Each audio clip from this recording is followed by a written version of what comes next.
जय हिंद साथियों, Radhe Radhe, good afternoon. कैसे हैं आप सब लोग? उम्मीद है कि बहुत अच्छे होंगे। जैसा कि आपको पता है भी सेशन स्टार्ट हो चुका है, तो चलिए भी सेशन में पार्टिसिपेट करिए।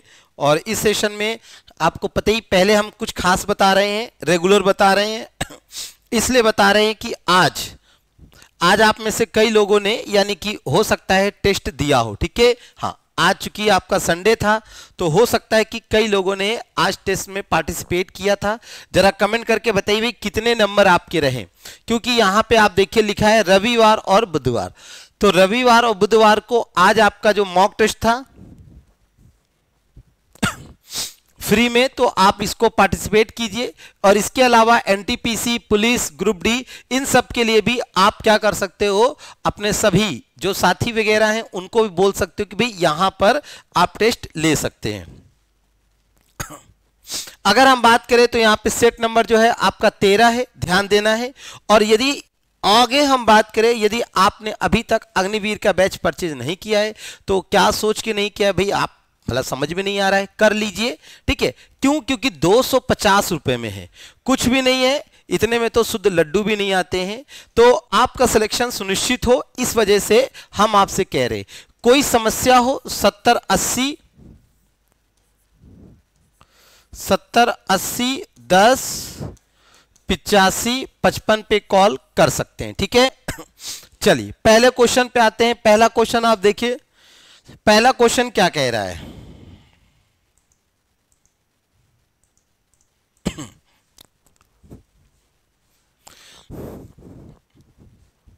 रैट होल का संबंध किससे? अक्सर आपने देखा था, कई बार क्या हो जाता है, जैसे कि हमारे माइंस वगैरह हैं जहां से कोयले की खाने हैं, है ना, कोयला वेला निकाला जाता है। तो कई बार क्या होता है कि जो कोयला वेला जहां से हम लोग निकालते हैं, तो समस्या ये हो जाती है कि मान लीजिए एक तो आपका मतलब गुफा टाइप का बनाया जाता है, रास्ता बनाया जाता है, पैसेज बनाया जाता है। कभी कभी क्या होता है वो पैसेज नहीं बन पाता है। तो जो ये रैट होल की घटनाएं अक्सर सामने आती हैं। और यहां पे जैसे कि हमारी जो फर्स्ट प्रेसिडेंट इस समय जो है, एक प्रकार की जो दलित आदिवासी जिन्हें कहते हैं, सॉरी दलित नहीं, आदिवासी, जो हमारी आदिवासी, दलित नहीं, आदिवासी जो हमारी कौन है, जो महामहिम माननीय जो श्रीमती कौन है भाई, तो आपकी द्रौपदी मुर्मू जी, ठीक है। तो द्रौपदी मुर्मू जी जो हमारी क्या है, राष्ट्रपति महोदया हैं। तो एक बार उन्होंने अपनी जीवनी में बताया था कि भाई वो भी एक कार्य कर चुकी है, चूंकि झारखंड के मयूरभंज से आती हैं। तो वर्तमान राष्ट्रपति कौन है भी?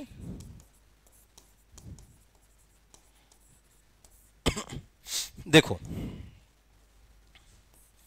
वर्तमान राष्ट्रपति जो हैं द्रौपदी मुर्मू, तो ये कहां से आती है? ये मयूरभंज से आती है। मयूरभंज कहां पड़ता है? तो मयूरभंज पड़ता है उड़ीसा में, तो उड़ीसा में पड़ता है। तो यहां पे भी ये चीजें की हैं। तो क्या होता है कि एक छोटा सा बिल बनाना होता है, उसी में सब ये करना होता है, कोयला को निकालना, है ना, और पहुंचाना बाहर, ये सब। तो आप जरा सोचिए कितना डेंजरस वर्क है, मतलब कितना कठिन काम है कि इस छोटे से छेद से, मतलब जो लगभग अगर हम बात करें तो एक मनुष्य होता है, उस मनुष्य के बराबर जो होता है ना, बस उतना ही बड़ा होता है लगभग। और कैसे जाएगा, अंदर जाएगा, कोयला लेके आएगा, और कहीं से धसक जाता है, तो आप देखते हो कई बार मजदूर वगैरह फंस जाते हैं, है ना। तो यही कहानी होती है कई बार। क्वेश्चन है, सबसे अधिक लौहांश यानी लोहे का अंश किस लोहे अयस्क में पाया जाता है? जैसे लोहा जो होता है, आपको क्या लगता है कि लोहा जो है कैसे मिलता है? लोहा ऐसे पड़ा होता जमीन में, ऐसे ऐसे ऐसे किया, खोदा खोदा निकाल लिया, ऐसे होता है? नहीं, ऐसे नहीं होता है। ये क्या होता है? ओर फॉर्म में होता है। ओर का मतलब क्या होता है? अयस्क। तो आपको बताना है कौन में यानी कि सबसे ज्यादा होता है, जल्दी से बताइए। सब में पाया जाता है, लेकिन किस में ज्यादा होता है?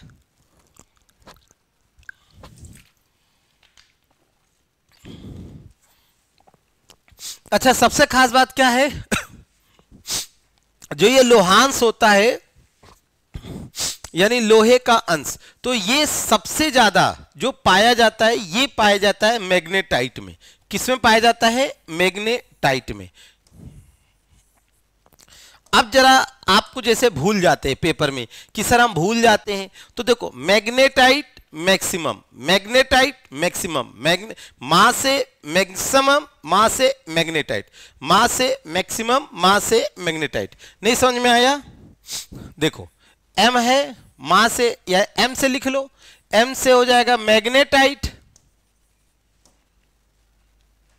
मैग्नेटाइट, और m से क्या हो जाएगा?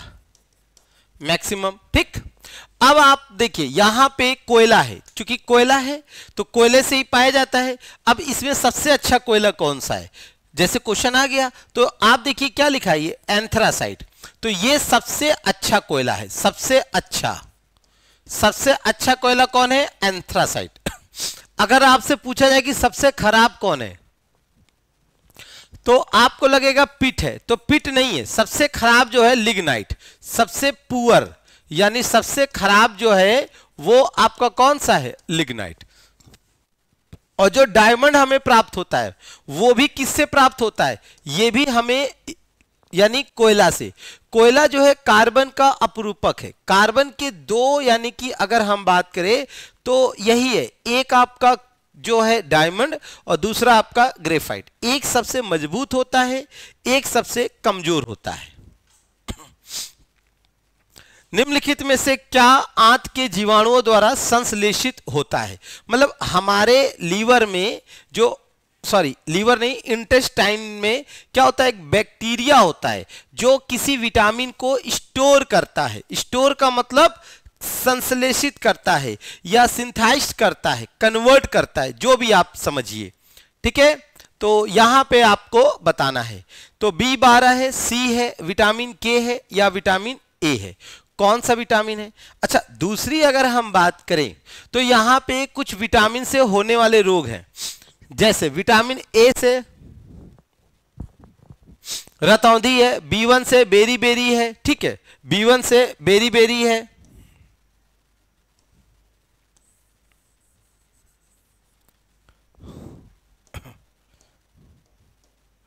अब इसी तरीके से B2 से त्वचा का फटना होता है, B3 बुद्धि, मंद बुद्धि, B6 पेलेग्रा होता है, B6 एनीमिया, 7 से लकवा, शरीर में दर्द, B12 रक्त क्षीणता, C क्या होता है? स्कर्वी, मसूड़े का फूलना, D क्या होता है? रिकेट्स, E क्या होता है? नपुंसकता, और K क्या होता है? रक्त का थक्का ना जमना। इस तरीके से होता है। तो यहां पे आंसर क्या हो जाएगा? तो ऑप्शन आपका ए जो है वो आपका राइट ऑप्शन। ठीक है, हाँ। तो जो हमारे इंटेस्टाइन में होता है वो विटामिन B12 का संश्लेषण होता है। एक बार फिर से यदि आप एसएससी मेकर पे पहली बार आए हैं तो चैनल को सब्सक्राइब करके, है ना, सेशन को लाइक शेयर जरूर करिएगा। क्वेश्चन नंबर 4 है, कह रहा है निम्न में से कौन शरीर में प्रतिरोधक क्षमता विकसित करता है? निम्न में से कौन है जो शरीर में प्रतिरोधक क्षमता विकसित करता है? एंटीजन है, एंटीबॉडी है, या फिर एंजाइम है, या हार्मोन्स है? हार्मोन्स तो प्रतिरोधक क्षमता नहीं, हार्मोन्स तो हमारे शरीर का मूड वगैरह ये सबको चेंज करते हैं। कुछ लड़ने वाले होते हैं, कुछ इस तरीके से। इम्यूनिटी बढ़ाने के लिए हमें क्या, यानी कि जो प्रतिरोधक क्षमता, भाई प्रतिरोधक क्षमता को इम्यूनिटी भी बोल सकते हैं एक प्रकार से। और चूंकि कोरोना एक बार फिर से हम लोग को सुनाई दे रहा है, लेकिन आएगा नहीं क्योंकि हम लोग ने घुपवा लिया है इंजेक्शन वगैरह। ठीक है, फिर भी क्या कर सकते हैं? खान पान पे ध्यान दे। ठीक, नींबू का पानी, नींबू रस वगैरह, ड्राई फ्रूट्स ले, बाजरा, चना, मूंग दाल खाएं, हरी सब्जी, और हमेशा अच्छा सोएं। ठीक है, अच्छा सोचे, 7-8 घंटे नींद ले।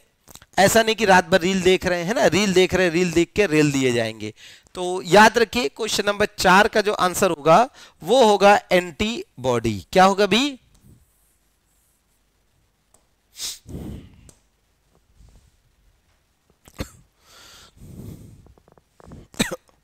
क्वेश्चन नंबर 5 क्या कह रहा है? 5 देखिए, जनगणना 2011 के अनुसार भारत की 10 की जनसंख्या वृद्धि दर कितनी रही है? आपको अच्छे से पता है जो जनगणना होती है प्रत्येक 10 वर्षों में होती है। तो यहां पे यदि हम जनगणना के बारे में कहें तो एक हो गया नियमित और एक हो जाएगा अनियमित। अनियमित। जो नियमित जनगणना है ये लॉर्ड रिपन के समय हुई थी 1881 में। जो अनियमित हुई थी ये लॉर्ड मेयो के काल में। कब? 1872। ठीक। और यहां पे अगर हम बात करें तो कितनी है भाई 10 की जनसंख्या वृद्धि, तो वो है आपकी 17.70%। एक और क्वेश्चन आता है जनगणना में जो आप लोग के में, वो पूछा जाता है किस वर्ष को जनसंख्या का विभाजक वर्ष कहा गया है, और यह भी पूछा जाता है किस वर्ष को जनसंख्या का विस्फोटक वर्ष कहा गया है। किस वर्ष को जनसंख्या का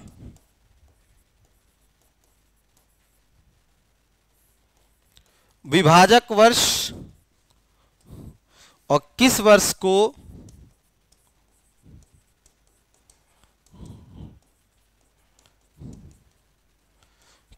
जनसंख्या का विस्फोटक वर्ष। तो देखो विस्फोटक वर्ष जो है 1961 और 1971। कभी बताएंगे आखिर क्यों कहा गया है ना। और विभाजक वर्ष जो कहा गया है 1921, ग्रेट डिवाइडिंग ईयर। क्वेश्चन कह रहा है पर्यावरण के अनुकूल उत्पाद पर किस प्रकार का लेबल निर्धारित किया जाता है। पर्यावरण, देखो होता क्या है कि जैसे हम लोग कोई चीजें खरीदते हैं, मान लीजिए हमने आपका ये खरीदा, जैसे रिमोट है ना, या मान लीजिए मोबाइल लिया वगैरह, ठीक, या मान लीजिए माउस खरीदा, तो आप लोग जैसे माउस वगैरह होता है तो उस पे भी देखोगे, चार्जर वगैरह पे तो आप देखोगे तो लिखा होता है, एक वर्ड लिखा होता है। क्या लिखा होता है? CE। देखा है? जो आप देखिए माउस वगैरह या जो आपके घर में चार्जर पिन वगैरह है उस पे CE लिखा है कि नहीं लिखा है? क्या मतलब होता है CE का? देखो CE का मतलब होता है सर्टिफाइड इलेक्ट्रॉनिक्स। सर्टिफाइड इलेक्ट्रॉनिक्स यानी यह प्रमाणित किया जाता है कि जो आपने उपकरण ले रखा है यह पूर्णतः इलेक्ट्रॉनिक्स है। ठीक, इसी तरीके से अलग अलग होता है। तो जो पर्यावरण है, तो आपको पता है पहले के समय में, या हम लोग जो है हुंडे में चाय पीते हैं, कुल्हड़ में लोग चाय पीते हैं, है ना, तो ये सब क्या है? ये पर्यावरण की यानी कि मित्र कहे जाते हैं, है ना। तो यहां पे आंसर क्या हो जाएगा? मिट्टी का घड़ा। क्या हो जाएगा? बिल्कुल मिट्टी का घड़ा। तो मिट्टी का घड़ा जो है वो पर्यावरण के अनुकूल रहता है। क्वेश्चन नंबर 6 के बाद 7 क्या कह रहा है? पृथ्वी अपने अक्ष पर एक चक्कर पूरा करने में कितना समय लेती है? भाई पृथ्वी अपने अक्ष पे घूम रही है तो कितना समय लेती है, ये क्वेश्चन आपसे पूछा जा रहा है। 24 घंटे 30 मिनट, 23 घंटे 56 मिनट, 4। देखो सभी कोई ना कोई एक दूसरे के चारों ओर घूम रहा है। हम आपके, आप किसी और के, आप किसके? तो भाई आप नौकरी के चारों ओर घूम रहे, हम आपके चारों ओर घूम रहे कि आपकी नौकरी जल्दी से लग जाए, है कि नहीं। तो यहां पे देखो जैसे पृथ्वी है सूर्य के चारों ओर घूम रही है, तो जब पृथ्वी सूर्य के चारों ओर घूम रही है तो क्या हो रहा है? मौसम बदल रहा है। क्या बदल रहा है? मौसम। लेकिन अगर पृथ्वी अपनी जगह घूम रही है तो क्या हो रहा है? दिन और रात हो रहा है। चंद्रमा किसके चारों ओर घूम रहा है? तो चंद्रमा पृथ्वी के चारों ओर घूम रहा है। तो कुल मिला के इस क्वेश्चन का जो आंसर होगा, बिल्कुल ठीक आप लोगों ने सोचा है, बी ऑप्शन। क्या होगा?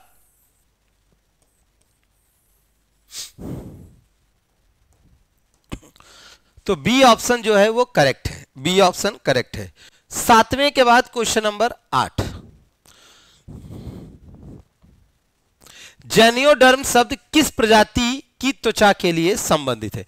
जैसे क्या है कि आप लोग देखते हैं कि हम लोग में से किसी का चेहरा जैसे हमारा थोड़ा सा इस तरह गोल है, आप में से किसी का लंबा होता है, किसी का चौकोर होता है ना। कई बार आप देखते हो कि चेहरा देखो तो लगता है यार देखते रहे, है ना। तो चेहरा देखते देखते मतलब खो जाते हैं, कभी कभी चेहरा देख लेते हैं तो हम डर जाते हैं, ऐसा भी होता है। तो यहां पे उसी तरीके से जेनियोडर्म शब्द का प्रयोग किसके लिए किया गया है? देखो काके साइड जो होते हैं ये व्हाइट होते हैं, यानी यहां पे हमने क्या लिखा है समझ लो, ध्यान दो। जो काके साइड होते हैं ये आपके व्हाइट, यानी कि जैसे इंग्लैंड के लोग हैं, है ना, ऑस्ट्रेलिया के हैं, जो आपको गोरे बंदे दिखे, गोरे बंदे, वो समझ लो काके साइड है। जो करिया दिखे, करिया दिखे तो कौन है? ब्लैक है। और जो येलो दिख रहे हैं वो मंगोलाइड हैं, और जो अंडमान में रहते हैं उन्हें निब्रोटो।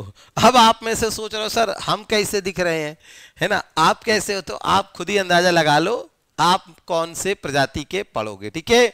हाँ, पीला का मतलब हल्का येलो। अब ये नहीं कि पूरा पियर पियर हो जाए जैसे हमने पहन रखा है, तो आंसर आपका क्या हो जाएगा?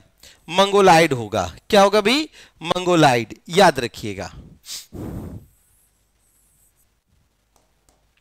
फिर अलग अलग इनका देखोगे तो शेप भी अलग होता है, किसी का ये ज्यादा होता है, किसी का ये कम होता है ना, ऐसा इस तरीके से। क्वेश्चन नंबर नेक्स्ट है 9वां। फ्रांस का बोर्डो बंदरगाह किस नदी के तट पर स्थित है? आपको बताना है भाई।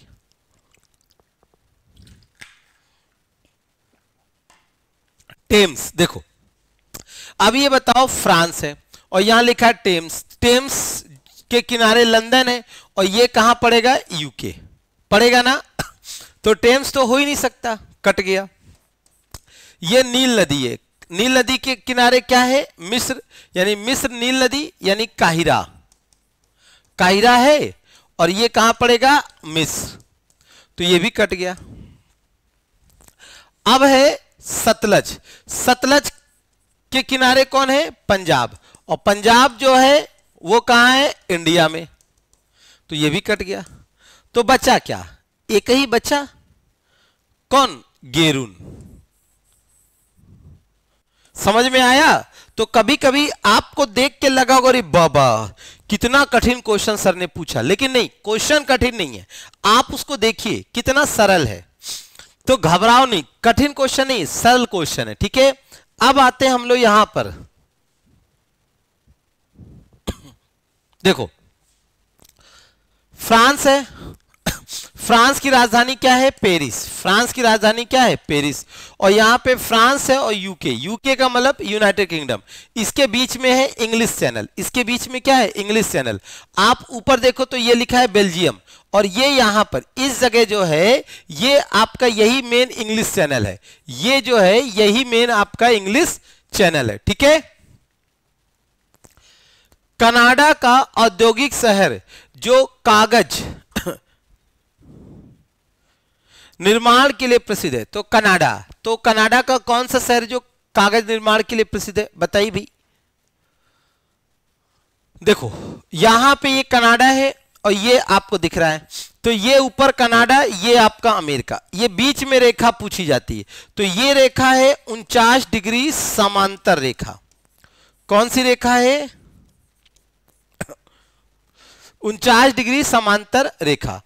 अब अगर हम बात करें यहां पे, तो ओटावा है, हैमिल्टन है, वैंकूवर है और टोरंटो है। तो आंसर क्या हो जाएगा भी? कनाडा का औद्योगिक शहर जो कागज निर्माण के लिए, तो कागज निर्माण के लिए जो फेमस है वो है ओटावा। कौन सा शहर है भी? ओटावा। और सबसे खास बात पूछा जाए कि भी कनाडा की राजधानी क्या है, तो कनाडा की राजधानी भी क्या है? ओटावा है। ध्यान दीजिएगा, कनाडा की राजधानी जो है वो भी आपकी क्या है? ओटावा। अब क्वेश्चन नंबर 11 पढ़िए भी, थोड़ा सा कठिन क्वेश्चन है, आराम से पढ़ना है। कह रहा है निम्न में से कौन ऊर्जा का एक गैर परंपरागत साधन नहीं माना जाता? नहीं माना जाता है, ठीक। क्वेश्चन कह रहा नहीं माना जाता। नॉट। प्राकृतिक गैस है, बायोगैस है, सौर ऊर्जा है और पवन ऊर्जा है। अब यहां पे देखिए, पहले तो परंपरागत और गैर परंपरागत समझिए। तो गैर परंपरागत ये आपके हैं, गैर परंपरागत वे स्रोत होते हैं जो कभी समाप्त नहीं होते हैं, जैसे सौर ऊर्जा, पवन ऊर्जा, हाइड्रो ऊर्जा। तो सौर ऊर्जा है, पवन ऊर्जा है, हाइड्रो ऊर्जा है, महासागरीय ऊर्जा, भूतापी ऊर्जा, बायोगैस, बायोमास एनर्जी। तो यानी ये क्या है कि ये समाप्त नहीं होंगे। बायोगैस कैसे कि गोबर से बनाना शुरू कर दो, लेकिन अगर परंपरागत ऊर्जा स्रोत क्या होते हैं, ध्यान दो, परंपरागत वे होते हैं जो समाप्त हो जाते हैं। यानी प्रश्न के हिसाब से तो आप लोगों ने आंसर पकड़ लिया है, इस क्वेश्चन का आंसर ए हो जाएगा। क्या हो जाएगा? ए। भाई देखो, तेल है, यानी तेल का मतलब पेट्रोल है, डीजल है, ये एक समय के बाद क्या होगा? समाप्त हो जाएंगे। आपको भी अच्छे से पता है ना। यहां पे देखिए, जैसे जलाऊ लकड़ी हो गई, वनस्पति हो गई, जलाऊ लकड़ी हो गई, वनस्पति हो गई, कपड़े हो गए, कोयला है, पेट्रोलियम है, प्राकृतिक गैस, तापीय ऊर्जा, परमाणु ऊर्जा। परमाणु ऊर्जा का मतलब जो यूरेनियम थोरियम से हो, है ना, जल विद्युत, भारी जलीय। तो ये सब क्या है, एक निश्चित समय के बाद क्या हो सकते हैं? समाप्त हो सकते हैं।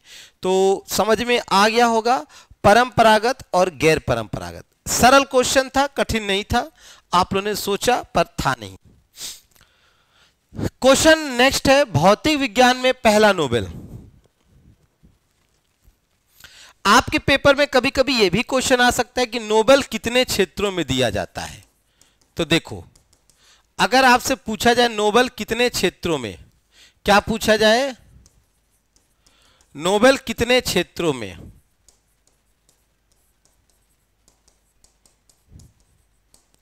तो आप कहोगे 9 क्षेत्रों में, नहीं 6 क्षेत्रों में। कितने क्षेत्रों में?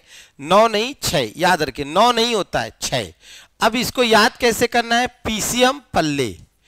पीसीएम मतलब फिजिक्स, सी मतलब केमिस्ट्री, एम मतलब मेडिसिन चिकित्सा, पी शांति, एल लिटरेचर, ई इकोनॉमिक्स। ठीक।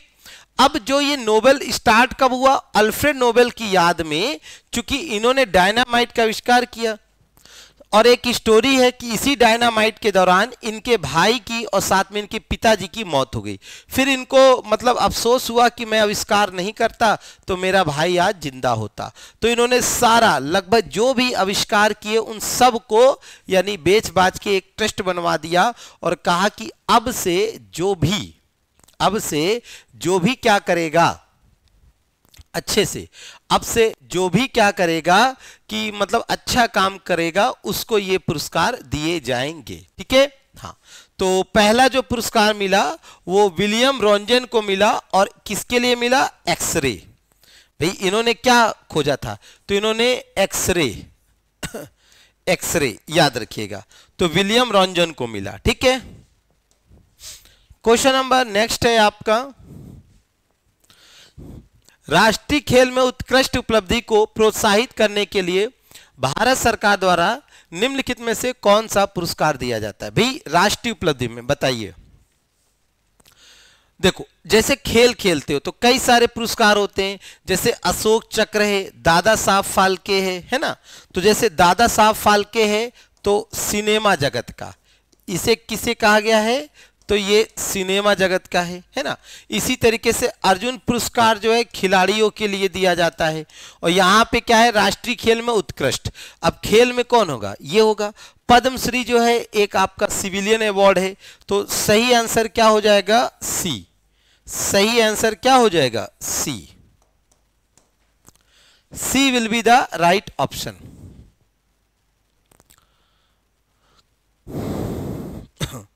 क्वेश्चन नंबर नेक्स्ट है 14 है, पुलित्जर पुरस्कार किस वर्ष स्थापित किया गया? तो देखो, अगर हम बात करें तो पुलित्जर पुरस्कार जो है वो आपका आया तो 1904 में, यानी कि 1904 में, यानी कि स्थापना। परंतु जो पहला बंदा था वो 1970 में, यानी फर्स्ट जो इसको पुरस्कृत किया गया, फर्स्ट टाइम स्टार्ट या फर्स्ट टाइम गिवन, वो आपका 1917 में दिया गया था, 1917 में दिया गया था, याद रखेंगे। अंतिम में निम्नलिखित में से किस राज्य में दक्षिण पश्चिम मानसून द्वारा वर्षा नहीं होती है? तो कहां पे वर्षा नहीं होती है आपको बताना है। दक्षिण पश्चिम मानसून द्वारा राजस्थान है, तमिलनाडु है, कर्नाटक है या पंजाब है? कह रहा दक्षिण पश्चिम में। देखो दक्षिण कहां पे है? दक्षिण ये है, दक्षिण आपका ये हो गया और पश्चिम ये हो गया। तो इधर से मानसून ऐसे जाता है तो जो ये वाला हिस्सा है, ये वाला हिस्सा, तो ये क्या हो जाता है, खाली हो जाता है। तो इस हिस्से में वर्षा नहीं होती है।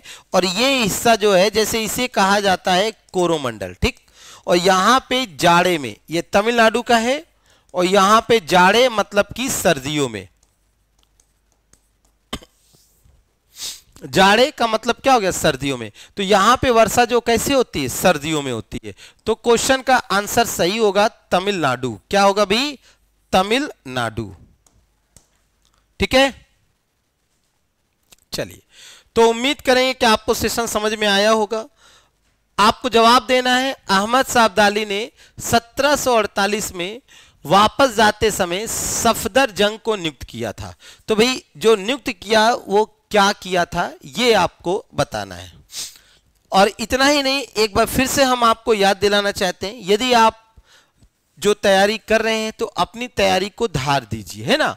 अब क्या है, जैसे कि जो आर्मी अग्निवीर का जो फ्री मॉक टेस्ट है वो आपको रविवार और बुधवार को मिलता है, ठीक है।